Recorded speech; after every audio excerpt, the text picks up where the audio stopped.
During Chapter 8 of Crimson Desert, you'll finally be able to control Damiane again for the first time since the start of Chapter 5. While her gameplay style may be a welcome change of pace for some, you likely won't have been paying much attention to her skill tree or equipment before this moment. And then, you're required to fight a really tough boss. We've tackled this ourselves and come back from the battlefield with tips for what gear to equip and which skills to unlock to make it through the Bastier boss fight as Damiane in Crimson Desert. After you fight Caliburn as Cliff, you'll be automatically sent over to Damiane and given control of her. We're going to suggest that you take the time now to find some gear and skill points so that you can get her closer to the power level of Cliff, as the difficulty of the enemies is not scaled down for Damiane. Unfortunately, if you've been mainlining the story, you probably won't have found that much armor for Damiane. If you have, then great, use that. If not, you may choose to upgrade what she's already wearing for some increased defense, but I proceeded without upgrading her armor at all due to what I had on hand at the time, and the fight wasn't too punishing. As for her rapier and shield, this equipment is fairly lightweight and it can take a lot of resources to get them close to the gear levels required. So it might be worth raiding your inventory or private storage chest to see if you have other weapons that she can equip instead.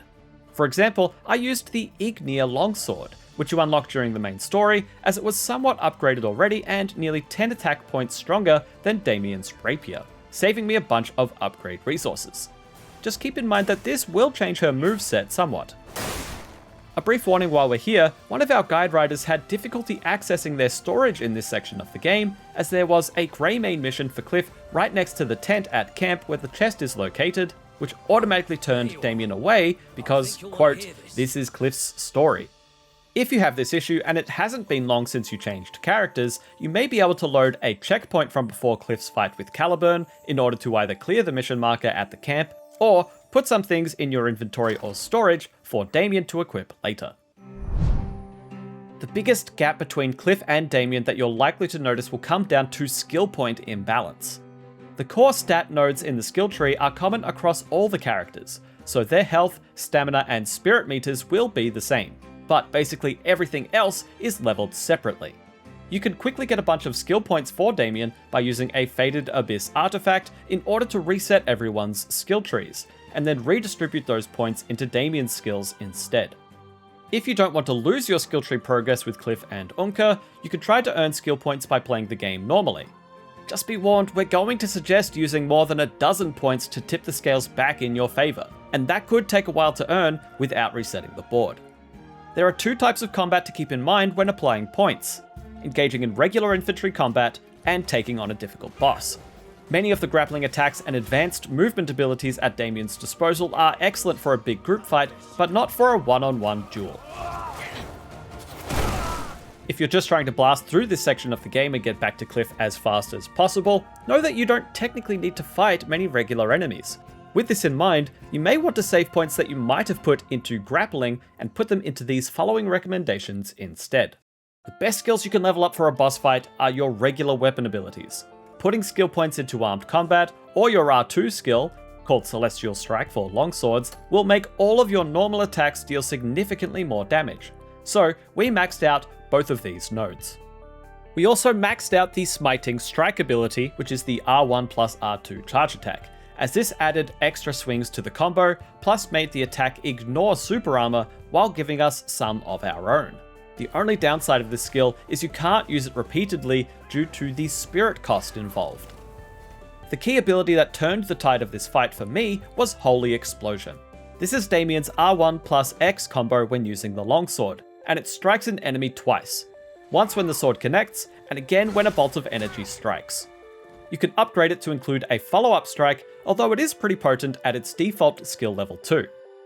If you did reset your skill tree, make sure to reapply your Abyss artifacts for your core stats that we mentioned earlier. We went in with 7 levels of health, 4 levels of stamina, and 3 levels of spirit, although I would have welcomed an extra level or 2 of spirit in hindsight. We then had a bunch of spare stats, so feel free to apply these wherever you want, or save the extra points to go back into Cliff's skill tree once you get control of him later. The final thing you need to do to prepare for this fight is to make sure you've got plenty of food on you for healing. My method for doing this is to buy out the Hernand Grocer's stock, then buy out the Hernand Butcher's stock, and then I use the nearby cooking pot to make as many healing items as I possibly can. Then just make sure you equip your quick healing by holding right on the D-pad and selecting your healing items at the bottom. Okay, now that we've set the stage, let's get you through these missions. First, you'll be tasked to infiltrate a building inside the capital, but this whole city is a massive pain to navigate at the best of times, thanks to the hundreds of Inquisitors walking the streets. The best way to complete this objective is to scale and glide across the rooftops, remain unseen, climb into the back of this house through the windows, sneak downstairs, assassinate this guard, and then go through the trapdoor on the ground floor. Running in here while detected will simply lure the guards inside, where they'll then stay, making infiltration really difficult. Once you've gone down to the basement and cleared out the soldiers, simply go back out the way you came and escape the confines of the city. You'll then receive a new quest marker far to the east. This is for the Bastier boss fight. When you get close to the location, you can either join in on the nearby battle at the gates or run straight past it all and into the cutscene trigger to start the Bastier fight. Not only is Bastier tanky, but he's got a bunch of hard-hitting combos, many of which include various fire effects or explosions on the ground which leave behind hot spots that can burn you. Some of his stronger attacks not only explode, but also send explosions forward in a line as well. As a rule then, it's best to dodge sideways when close to his attacks, as this keeps you safe from both the weapon and also the elemental effects most reliably. Getting your hits in can be a bit tricky here, but we've got a couple of tricks up our sleeve. One is the Smiting Strike, R1 plus R2 charged combo ability, which gives us super armor to tank a few hits if we start charging it early enough. Bastier likes to get some distance and then charge forward, and I always used the moment of his approach as my cue to start charging this attack. You won't always avoid getting hit with this method, and it does use a lot of spirit, so it's not always the best, but it does a decent bit of damage and also stagger. When trying to break Bastier's defense normally, Holy Explosion with R1 plus X is the way to go. Bastier regularly shields against your attacks, but this one skill can reliably break through his defense, leaving him open to subsequent strikes, and it only costs a bit of stamina. With liberal use of this skill, you should be able to lower his health, at which point you should discover his second phase. Behold, I am his chosen one. Once he turns into Awakened Bastier, the fight will change substantially. Dodging becomes even more crucial than before, as he will send an onslaught of attacks your way via his many phantoms. This phase is less about trying to break his defense and more about trying to take advantage of small openings to get some powerful hits in. Heavy attacks and Holy Explosion are good go-tos here, as they're relatively quick to execute while dishing out a decent bit of damage.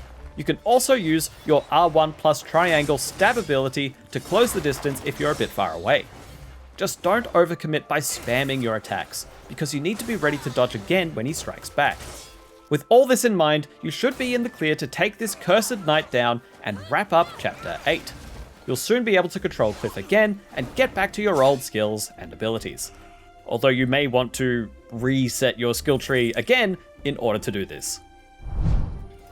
For more help with Crimson Desert, including tips regarding boss fights, key side quests, and help with difficult puzzles, you can check out our ever-evolving wiki. And for all other things gaming and more, stick with IGN.